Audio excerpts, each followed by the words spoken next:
Qala Allah Ta'ala huwallahu alladzi la ilaha illa huwal malikul quddusus salamul mu'minul muhaiminul aziz. Dialah Allah yang tiada Tuhan selain Dia, Al-Malik, Al-Quddus, As-Salam, Al-Mu'min, Al-Muhaimin, Al-Aziz.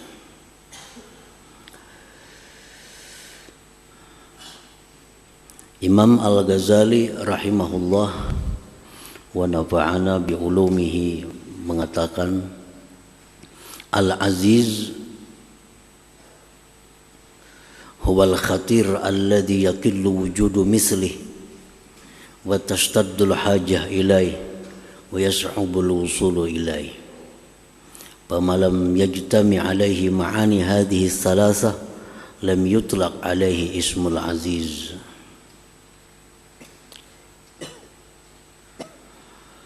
Al-Aziz itu artinya adalah zat yang sangat mulia, yang tidak didapat ada seumpamanya, atau yang tiada tandingannya, dan bersangatan hajat kepadanya, dan mustahil sampai atau memperdapati kepada zatnya. Nah, itu Al-Aziz. Al-Aziz adalah yang sangat mulia, yang tidak ada didapat seumpamanya, bersangatan hajat kepadanya, dan mustahil kita bisa memperdapati tentang hakikatnya. Itu Al-Aziz. Maka bermula sesuatu yang tidak terhimpun atasnya makna-makna yang tiga tersebut, tidak bisa dipakaikan atasnya nama Al-Aziz. Sesuatu apapun yang di dalamnya tidak terhimpun tiga makna itu tidak bisa disebut Al-Aziz. Jadi Al-Aziz itu mesti sangat mulia, tiada persamaannya, sangat dihajatkan kepadanya, dan tidak bisa diperdapati hakikatnya. Nah, itu Al-Aziz. Apabila ada sesuatu yang tidak terhimpun tiga perkara itu, tidak bisalah disebut dengan Al-Aziz. Oleh karena itu, Al-Aziz ini hanya nama Allah subhanahu wa ta'ala. Para muhibbin rahimakumullah, qasyamsi la nazira laha wan naf'u minha azim wal hajah syadidatun ilaiha lakin la tusafu bil izzah li'annaha la yas'ubul wusul ila musyahadatiha. Contohnya seperti matahari. Matahari itu tiada tandingannya. Matahari tidak ada tandingannya. Kita kadang pernah melihat matahari dua. Matahari hanya satu. Dan lagi matahari itu sangat diperlukan kepadanya. Sangat diperlukan matahari. Tetapi tidak mustahil memperdapati matahari itu. Kita bisa melihatnya. Dan dengan kecanggihan ilmu pengetahuan, matahari bisa diketahui berapa besarnya, berapa beratnya, berapa bobotnya, berapa jaraknya dari bumi ke matahari. Diketahui. Nah, oleh karena itu, matahari ini tidak bisa dinamakan Al-Aziz. Walaupun kada ada tandingan, walaupun sangat diperlukan, tapi bisa diperdapati. Nah, bisa diperdapati. Kita bisa melihat matahari. Nah, berarti kada bisa matahari ini dinamakan Al-Aziz. Air contohnya lagi, banyu. Tiada tandingan. Banyu kada ada tandingannya. Dan lagi banyu sangat dihajatkan Air sangat dibutuhkan oleh manusia, oleh binatang-binatang lainnya, oleh pohon-pohonan. Air sangat dihajatkan, tetapi air bisa diperdapati. Air bisa kita sentuh, air bisa kita rasa, air bisa kita lihat. Oleh karena itu air tidak bisa dinamakan Al-Aziz. Jadi Al-Aziz itu mutlak adalah hanya nama Allah Subhanahu wa ta'ala. Karena hanya Allah yang maha mulia, tidak ada tandingan, yang sangat dihajatkan kepadanya, dan tidak akan bisa siapapun memperdapati tentang hakikat Allah Subhanahu wa ta'ala. Rasulullah SAW pernah bertanya kepada Jibril, ujar Nabi kita, hal tara rabbak, wahai Jibril, adakah engkau pernah melihat Tuhan engkau? Apakah engkau pernah melihat Tuhan engkau? Jibril menjawab, inna baini wa bainahu la sab'ina hijaban min nur, law ra'aitu adnaha lah taraktu. Ujar Jibril, antaraku dan antara Tuhan itu ada 70 dinding dari cahaya. Andai kata aku melangkah satu langkah, aku pun terbakar karenanya. Nah, Jibril sendiri orang yang sangat dihormati, yang sangat dekat kepada Allah, Sayyidul Malaikat, penghulu malaikat, kada pernah bisa bertemu dengan Allah, kada akan bisa memperdapati Allah Subhanahu wa ta'ala sesungguhnya hakikatnya itu. Nah, oleh karena itu Allah Al-Aziz. Para muhibbin rahimakumullah. Jadi Al-Aziz artinya demikian, seseorang yang sangat mulia, maha mulia, yang tidak ada tandingan, kada ada saingan, lagi diperlukan dan kada bisa diperdapati. Seseorang seperti ini berpotensi, sangat berpotensi untuk berbuat semaunya. Kalau orang tuh mulia, tidak ada tandingan, semuaan orang perlu kepadanya, dan dia kada bisa diperdapati, maka orang seperti ini sangat kemungkinan akan berbuat semena-mena. Raja aja misalnya, raja ini kada ada saingannya dan diperlukan oleh semua orang, dan rakyat kada akan bisa menjangkau raja itu. Nah, raja seperti ini sangat berpeluang untuk berbuat kezaliman, sangat berpeluang. Nah, oleh karena itu Allah Subhanahu wa ta'ala di dalam kitab suci Al-Quran seringkali mensifatkan Al-Aziz ini dengan sifat Al-Hakim. Dalam Quran, ujar para ulama yang menghitung, lebih 40 kali disebut Al-Aziz itu berdampingan dengan Al-Hakim. Innallaha kana azizan hakima, wallahu azizun hakim. Antal azizul hakim. Hakim apa artinya? Maha bijaksana. Hakim maha bijaksana. Nah, jadi Allah Subhanahu wa ta'ala itu walaupun punya nama Al-Aziz, punya nama Al-Aziz, maha mulia, tidak ada tandingan, sangat diperlukan, tidak bisa diperdapati. Tapi jangan sekali-kali kita menyangka bahwa Allah itu akan berbuat semaunya. Karena di belakang Al-Aziz itu ada Al-Hakim. Al-Azizul Hakim, Allah maha mulia, maha bijaksana. Jadi mustahil Allah itu berbuat zalim kepada makhluknya. Mustahil Allah berbuat aniaya kepada makhluknya. Walaupun andai kata Allah berbuat apapun dia bisa, mampu. Tetapi Al-Hakim itu ada di belakangnya, Al-Azizul Hakim. Ada lagi Al-Aziz ini disifatkan dengan Ar-Rahim, Al-Azizur Rahim, Maha Penyayang. Maha Penyayang. Jadi Allah yang sedemikian mulia, yang sedemikian terhormat, yang sedemikian tinggi derajatnya, yang sedemikian dihajatkan, tapi Ar-Rahim, penyayang.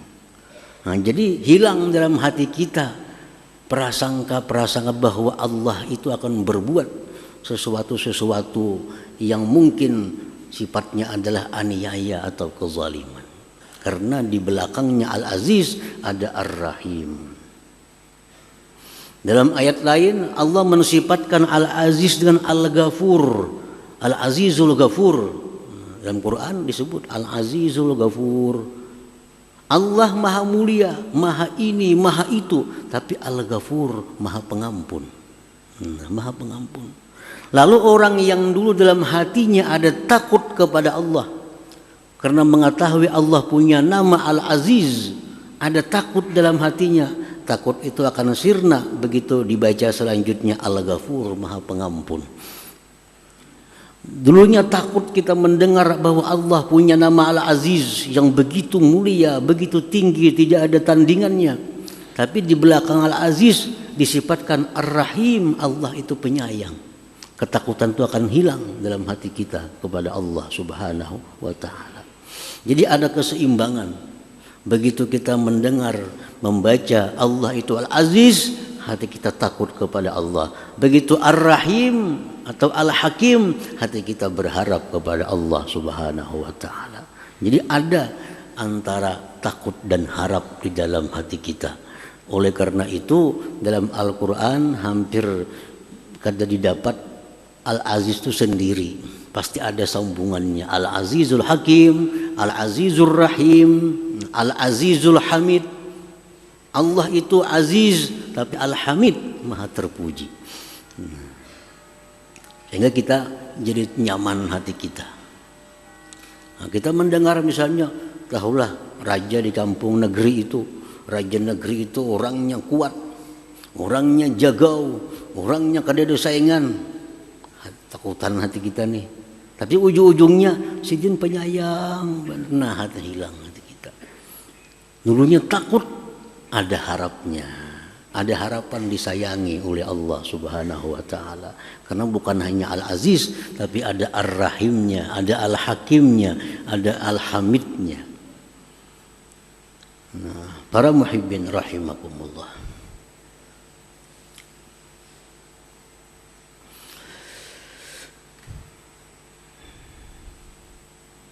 Al-mu'min bismillahil aziz ay ya'taqida ma qaddamna bayana.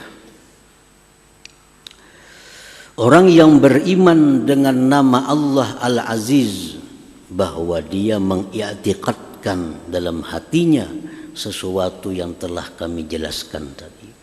Kita sudah mengiktikadkan, sudah meyakinkan bahwa Al-Aziz itu adalah maha mulia, tidak ada seumpamanya.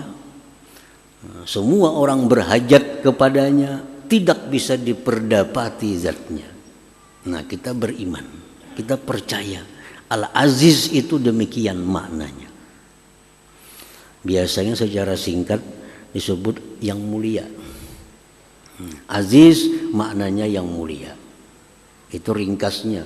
Tapi kalau sebenarnya Al-Aziz itu ya demikian tadi, ada 3 kumpulan makna di dalamnya. Nah, kita i'tikadkan itu dalam hati kita bahwa Al-Aziz yang demikian 3 perkara tadi. Jadi kalau kita beriman dengan nama Allah Al-Aziz, pertama kita mesti mengiktikadkan makna-makna yang terkandung di dalam Al-Aziz itu. Satu itu. Nah, yang kedua, kalau kita beriman kepada Al-Aziz, wa ayyata'azzaza billahil aziz la bi khalqillah, bahwa dia mencari kemuliaan dengan Allah Al-Aziz, bukan dengan makhluk Allah Subhanahu wa ta'ala. Mencari kemuliaan. Kita ini semuaan disuruh mulia, jadi orang yang mulia. Agama melarang kita menjadi orang yang hina. Kita disuruh jadi orang yang mulia. Cuma mulianya dengan apa? Jangan mulia dengan harta. Jangan mulia dengan harta. Orang yang mulia dengan harta kada akan abadi kemuliaannya. Begitu hartanya habis, habislah kemuliaannya. Atau hartanya ada, orangnya mati, matilah kemuliaannya. Adalah orang kaya, kuburnya dihormati orang. Adakah orang kaya kuburnya diziarahi orang? Kenapa sebabnya? Karena dia mulia hanya dengan hartanya. Begitu dia berpisah dari harta, hilang kemuliaannya. Beda dengan orang yang mulianya billah dengan Allah. Hayatuhu wa mautuhu aziz, hidup matinya mulia. Orang yang mulia dengan Allah. Nah, kita lihat Datuk Kalampayan contohnya, ratusan tahun sudah meninggal, wafat. Kita kada tahu kayak apa Sidin, karena kita kada semasa. Tetap orang ziarah ke kubur Sidin, kanak-kanak, nang tuha, nang anum, bini-bini memuliakan. Mereka ada tahu kayak apa gerak Datuk Kalampayan tuh, ada tahu kada juga. Ada tahu kayak apa Sidin tuh orangnya, kada tahu. Suakan dengar suara Sidin kada biasa. Tapi Allah yang memuliakan, karena beliau itu mulianya billah dengan Allah, bukan dengan harta. Bukan dengan harta. Nah, jadi orang yang beriman kepada Al-Aziz yang maha mulia, nah, dia mesti mencari kemuliaan dirinya itu billah dengan Allah. Dengan Allah. La bi khalqillah, tidak dia mulia dengan makhluk Allah. Orang yang mulia karena dia berteman dengan orang yang mulia. Nah, dia mencari kemuliaan, mendekatkan diri kepada orang mulia. Begitu orang mulia yang didekatinya itu mati, matilah kemuliaannya. Mati. Orang yang mulia karena pangkat dan kedudukannya, begitu habis masa jabatannya, hilanglah kemuliaannya. Hilang kemuliaannya.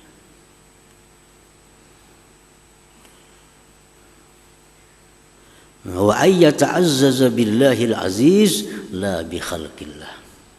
Nah, bagaimana caranya supaya kita ini menjadi orang yang mulia billah dengan Allah? Jangan jadi orang mulia dengan harta, bukan jadi orang mulia dengan kedudukan tahta, bukan menjadi orang mulia karena kawan.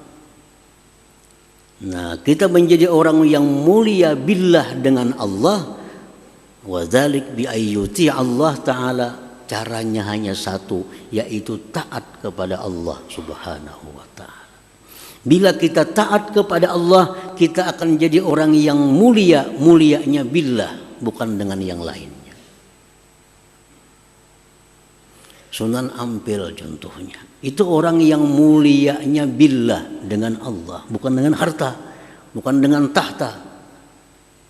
Berapa abad Sunan Ampel itu meninggal, kita kada tahu. Tetap kita datang ke sana menghormati, ziarah, mendoakan.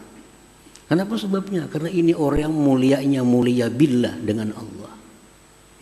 Allah kada akan binasa, Allah kada akan pernah hilang. maka orang yang mulia dengan Allah pun kemuliaannya kada akan pernah binasa, kada akan pernah hilang. Qala Rasulullah sallallahu alaihi wasallam, yaqulullahu ta'ala, Rasulullah bersabda, Allah berfirman, ujar Tuhan, annal aziz man arada izzad darain falyuti'il aziz, rawahul Khatib al-Baghdadi. Allah berfirman, anal aziz, aku, ujar Tuhan, al-aziz. Aku adalah orang yang mulia, yang tidak ada tandingan, yang semua orang berhajat kepada aku, dan orang kada akan bisa memperdapati tentang diriku. Al-aziz. Man arada izzad darain, siapa yang ingin mulia dunia akhirat, fal yuti'il aziz, hendaklah dia taat kepada al-aziz. Annal aziz, aku ya Tuhan al-aziz. Siapa hendak, man arada, siapa yang menghendaki kemuliaan dunia akhirat, fal yuti'il aziz, taatlah dia kepada al-aziz. Kita akan jadi orang mulia baik di dunia maupun sesudah mati, sesudah kita di alam barzah sampai di akhirat nantinya, tetap menjadi orang mulia kalau kita mulia dengan Allah Subhanahu wa ta'ala. Nah, yang ketiga, kalau kita beriman dengan Al-Aziz, ay yahtaja ilaihi ibadullah fi ahammi umurihim al-hayatil ukhrawiyah was sa'adatil abadiyah. Kalau kita beriman kepada Al-Aziz, maka kita ini menjadi orang yang diperlukan oleh hamba-hamba Allah. Nah, kita jadi orang yang dibutuhkan oleh hamba-hamba Allah, terutama dalam hal urusan-urusan akhirat mereka, urusan kehidupan-kehidupan abadi mereka. Jadi orang yang beriman kepada Al-Aziz, dirinya itu akan jadi bermanfaat, dirinya akan dibutuhkan orang, terutama tentang hal ihwal yang bersangkutan dengan akhirat. Orang bertakun, kayak apa ini hukumnya, boleh kada? Nah, kalau kita beriman dengan Al-Aziz, maka orang akan membutuhkan kita untuk menyelesaikan masalah-masalah akhirat yang ada pada orang itu. Jadi anak kita, istri kita, menjadikan kita ini sebagai orang yang sangat mereka perlukan, terutama dalam hal-hal yang bersangkutan dengan akhirat. Ada bini bertakun masalah agama, nah, lakinya siap, tuh ini masalahnya. Anak bertakun tentang masalah akhirat, tentang menjawab dengan jelas. Nah, sehingga dia benar-benar menjadi orang yang dibutuhkan oleh keluarganya, terutama dalam hal ihwal urusan akhirat. Nah, itulah Al-Aziz. Artinya apa? Orang yang beriman kepada Al-Aziz ini, dia akan menuntut ilmu, dia akan menjadi orang yang berilmu sehingga bisa menjadi orang yang dibutuhkan terutama oleh keluarganya sendiri. Jadi 3 hal itu sebagai bukti iman kita kepada Al-Aziz. Kalau i'tikad sudah, kita mengiktikadkan bulat dalam hati bahwa Allah itu punya nama Al-Aziz, karena itu Al-Quran. Kada percaya Al-Aziz, kafir, karena Al-Quran mengatakan Allah itu punya nama Al-Aziz. Apa arti Al-Aziz? Maha mulia, tiada tandingan, semua orang berhajat kepadanya, tidak bisa dijangkau zatnya.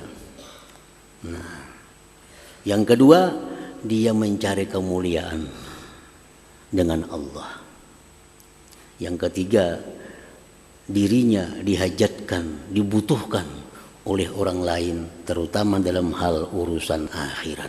Nah, 3 itu adalah bukti keimanan kita kepada nama Allah Al-Aziz. Para muhibbin hadirin hadirat yang dimuliakan Allah, Imam Ismail An-Nabhani menyebutkan dalam kitab beliau Sa'adatud Darain tentang nama Allah Al-Aziz ini. Nah, ini nama Allah Al-Aziz ada khasiatnya, ada faidahnya. Ujar Sidin dalam kitab itu, "Paman zakarahu arba'ina yauman fi kulli yaumin arba'ina marrah a'azzahullah wa a'anahullah wa lam yuhwijhu ila ahadin min khalqih." Artinya orang yang membaca Ya Aziz 40 kali, 40 hari dalam 40 hari kada boleh putus, maka dia akan jadi orang yang ditolong oleh Allah, jadi orang yang dimuliakan oleh Allah Subhanahu wa ta'ala. Nah, jadi caranya membaca itu kita ambil waktu dalam 24 jam, mana waktu kira-kira yang kita bisa istiqamah selama 40 hari. Nah, kita cari waktu. Apabila kira-kira kita bisa melaksanakannya selama 40 hari, jangan putus. Ya Aziz. Nah, di waktu kita membaca Ya Aziz, di dalam hati kita, A'izzani bik, A'izzani bik. Ya Aziz, A'izzani bik, muliakan aku dengan engkau. Ya Aziz, A'izzani bik. A'izzani biknya dalam hati, Ya Aziznya diucapkan. Ya Aziz A'izzani, Ya Aziz A'izzani, Ya Aziz A'izzani. Nah, 40 kali aja, 40 hari kita akan jadi orang yang ditolong oleh Allah Subhanahu wa ta'ala. Ini bagus dibaca kakan-kakan menghendak menghadapi ulangan, menghadapi ujian atau apa, atau menghadapi ada hal-hal yang perlu pertolongan Allah Subhanahu wa ta'ala yang luar biasa. Nah, amalkan selama 40 hari, 40 kali, jangan meleset. Bila meleset bahasa pulang kayaknya 30 hari sudah mengamalkan nih, 30 hari sudah putus sehari. Nah, bahasa pulang maka ini 40 kali 40 hari. Nah, jadi Ya Aziz A'izzani, Ya Aziz A'izzani, ini dalam hati ya. Ya Aziz A'izzani, wahai zat yang maha mulia, muliakanlah aku dengan engkau. Bukan dengan harta, bukan dengan pangkat. Ya Aziz A'izzani, Ya Aziz yang mulia, muliakan aku bika dengan engkau. Ya Aziz A'izzani bika. Habis 40 hari. Nah, kena minggu berikutnya pulang, mulai pulang 40 hari. Jangan putus pulang. Nah, ini pagat sehari, tuntung 40 hari. Nah, sambung pulang kena 40 pulang. Menyambungnya mesti 40 juga, jangan kurang pada 40. Nah, kayaknya habis, jadi amaliyah lah, jadi wiritan. Nah, a'azzahullah, Allah akan muliakan dia, wa a'anahu, Allah akan menolong dia. Nah, itu perkataan Syekh Al-Allamah Ismail An-Nabhani rahimahullahu ta'ala. Nah, itulah bagian daripada khasiyah daripada nama Allah Al-Aziz ini. Mudah-mudahan Allah memberikan kita manfaatnya. Amin ya rabbal alamin.